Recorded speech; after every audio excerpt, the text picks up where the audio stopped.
7:18. RPP presenta Diálogos con Pepe Gán.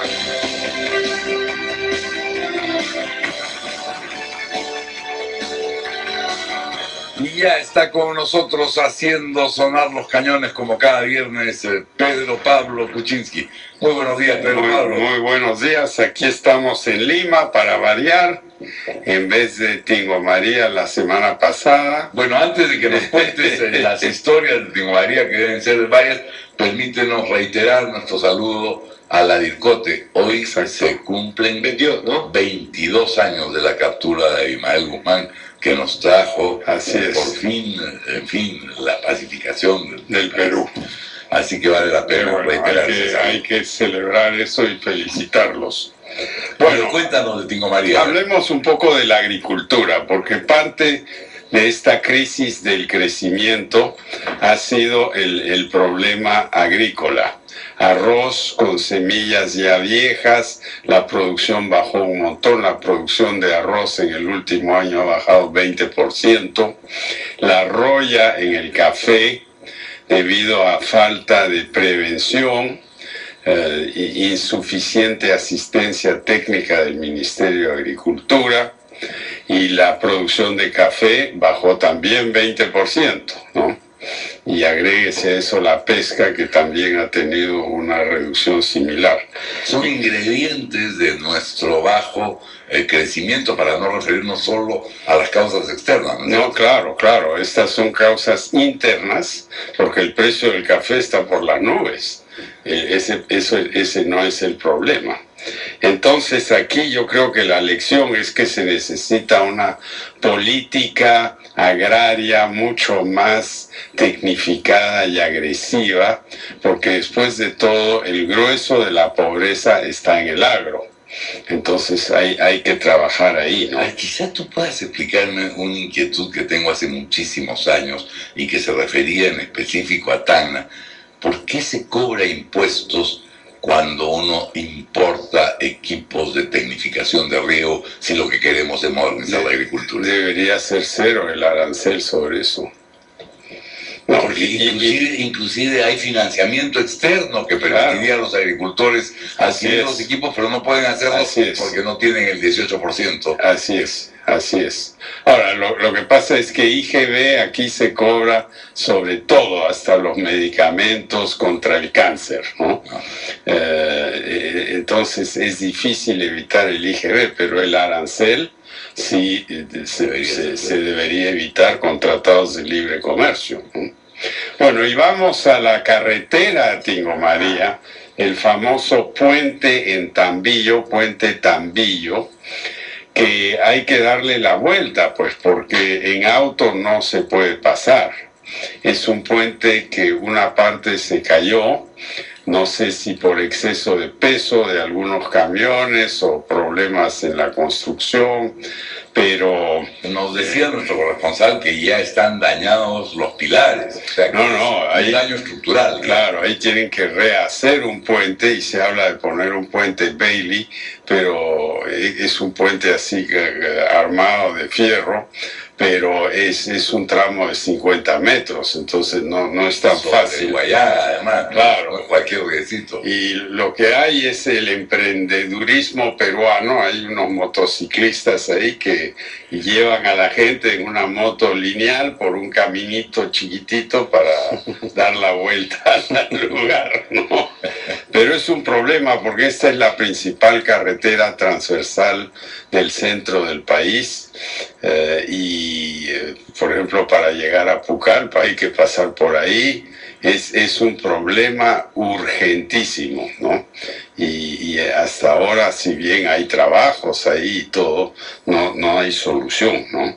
Bueno, estábamos más temprano felicitando al Ministerio de Transporte por la iniciativa que tuvo ayer en relación al paro. Habría que ver si son capaces de reaccionar en este tema, porque eso no depende del gobierno regional, es una responsabilidad del gobierno central, es una vía nacional. Es una vía nacional y me imagino que tienen la capacidad de respuesta, y mejor que sea inmediatamente, porque pronto viene la lluvia y ahí se va a complicar todo, ¿no? Bueno, otra cosa así anecdótica que quería contar es mi amigo Marquitos, eso no es su nombre, ¿no? Llevó su auto a la revisión técnica el otro día. No nos traigas cuentos de terror. Tan divertidos estamos. Llega ahí Marquitos, llamémoslo así, ¿no? ¿Y qué le pasó a Marquitos? Con su auto que tiene 8 o 10 años, ¿no? Y paga sus 70, 80 soles. Y la señorita le dice, mire, pero su tarjeta de propiedad no sigue el nuevo decreto del año 2012 donde tiene que estar el tamaño del vehículo, la altura, el largo. Vaya usted a la Universidad del Callao, la UNI, que queda a 1000 leguas de ahí, ¿no? Y toque la bocina en el portón 6, dice aquí, ¿no? Y ahí lo van a atender, van a medir su auto. Bueno, dicho y hecho, va ahí, miden el auto, pero le dicen, bueno, no le podemos dar el certificado hoy, no hay papel, regrese mañana, ¿ya?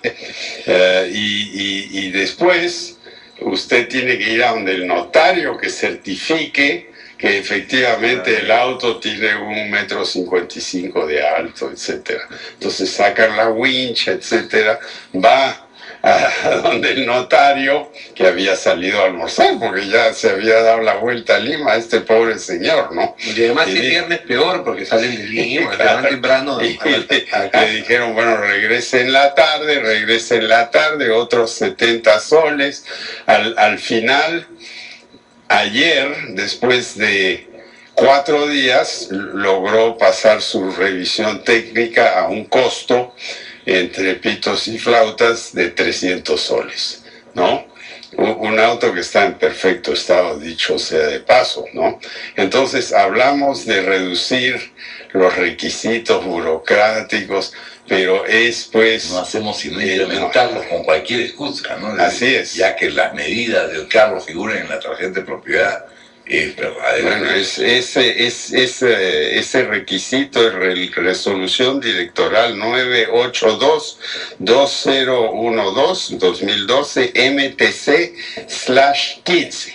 Esa dirección hay que ponerla bajo la lupa en el banquillo, ¿no? Porque si no va a pedir las medidas del puente antes de que se tomara cualquier... Yo sabía que venía como un cuento de terror. Lo de las revisiones técnicas es verdaderamente absurdo, porque tú podrías, municipio, Ministerio de Transporte, cualquiera que fuera, el otro problema es que hay demasiadas autoridades encargadas del transporte, acreditar 7, 10, 25. Y cuando hay batidas, por ejemplo en Musa, siempre hay batidas en Musa, ¿no? Entonces está la policía, uno muestra pues el brevete, etcétera, etcétera, y pasa un camión destartalado, con desmonte, no tiene SOA, no tiene revisión, no tiene nada, pero pasa nomás.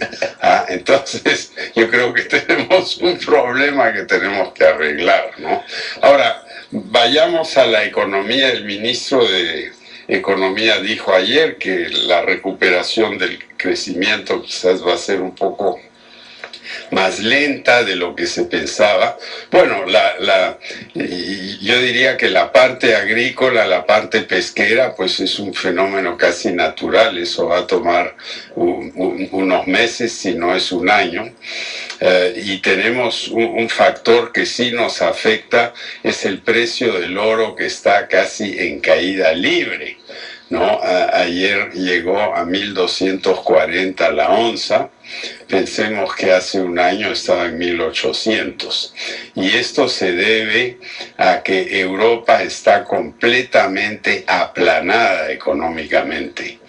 Y el Banco Central Europeo, su peor enemigo es la deflación, no la inflación. Y claro, si los precios bajan, el oro baja todavía más, ¿no? Eso es un poquito lo que está pasando. Eso nos va a afectar. Ahora hay proyectos mineros en construcción y otras cosas que sí nos van a sacar adelante. Yo iba a ir hoy a Arequipa a ver el lugar de Tía María, pero me dicen que hay neblina, entonces lo haremos en otro momento. Que va a comenzar a construirse, construirse, ¿no? Para operar en el 2016, ¿no? Sí. Con lo cual se incrementa nuestra producción de cobre en casi 40%. No, nuestra producción se va a incrementar en 55% con 5 proyectos. Constancia, que está a punto de empezar a producir. Toromocho, que está produciendo pero lento porque hay más arsénico de lo que se pensaba. Las Bambas en plena construcción, la ampliación de Cerro Verde en plena construcción y Tía María. Con eso hay 1,5 millones de toneladas de cobre que nos llevan a 3 millones. Chile produce 5, el mercado mundial es 18, o sea, vamos a tener casi un 20% del mercado mundial de cobre. Y eso nos da la oportunidad de promover la industrialización del cobre en vez de exportar concentrado, que es tierra con minerales. Podemos exportar cobre electrolítico, que tiene un valor más alto. Tenemos el gas, etcétera. O sea, la perspectiva en el cobre es buena porque China sigue invirtiendo mucho en electrificación. Eso es lo que pasa. Hay una vinculación que ha circulado esta semana entre un señor Noriega, fundador, se dice, de Perú Más, vinculado con Orellana Rengifo porque fue gerente de Copex en algún momento de esta cooperativa que utilizaba él es abogado, él no es fundador de este partido, él es el abogado que nos ha ayudado en los trámites ante el jurado. Él estuvo en Copex 4 meses, no hizo una sola transacción. Yo creo que es una persona honesta, pero obviamente por prudencia él se ha apartado hasta que todo esto se aclare, ¿no? Muy bien, Pedro Pablo, son exactamente las 7:30, hemos estado con una puntualidad verdaderamente británica. ¿Tienes, perdóname, ya el productor nos va a sacar del aire, pero ¿tienes alguna intuición respecto de lo que va a ocurrir este jueves en Escocia? Porque eso puede cambiar el futuro de Europa. Es decir, si ganan los independentistas... Bueno, las encuestas muestran que los que están a favor de la independencia están creciendo, igualando los unionistas que quieren seguir dentro de la Unión. Hay una preocupación inmensa. El economista Paul Krugman, premio Nobel de Economía, acaba de hacer un editorial diciendo que los escoceses están locos, ¿no? Que se van a ir al abismo con esto. Lo que pasa aquí es que tanto los laboristas como los conservadores se han olvidado un poquito de Escocia, ¿no? Y ahora empiezan a recordarla. Hay una diferencia con Cataluña, porque en Cataluña se dice que el referéndum no es constitucional. En Escocia se ha permitido. En Cataluña, la persona más connotada de Cataluña, Jordi Pujol, es acusado ahora de esconder una fortuna sobre la cual no pagó impuestos, mucha plata. Entonces hay un tema de corrupción que se cruza con las prédicas. Claro, en Escocia no hay eso. No hay nada de eso. Y hablemos un segundito más, el defensor del pueblo. Hasta ahora hay candidatos, hay personas como Gastón Soto, pero hasta ahora el Congreso no toma una decisión, lo que es increíble. Estamos en el mes número 38 de este Congreso. Y ayer comentábamos un aniversario más de la Defensoría del Así pueblo es. Pedro Pablo, que ha cumplido durante estos años, pese a los interinatos, un papel decisivo Así en es. nuestra vida. Es política y fundamental democrática. nombrar a alguien respetado y respetable urgentemente. Muy bien, señor. Ahora sí nos van a sacar tarjeta Ya. ámbar nomás, ámbar, Ya. amarillita. 6, 7 y 33. Un corte y volvemos con la rotativa del aire. Diálogos con Pepe Gana.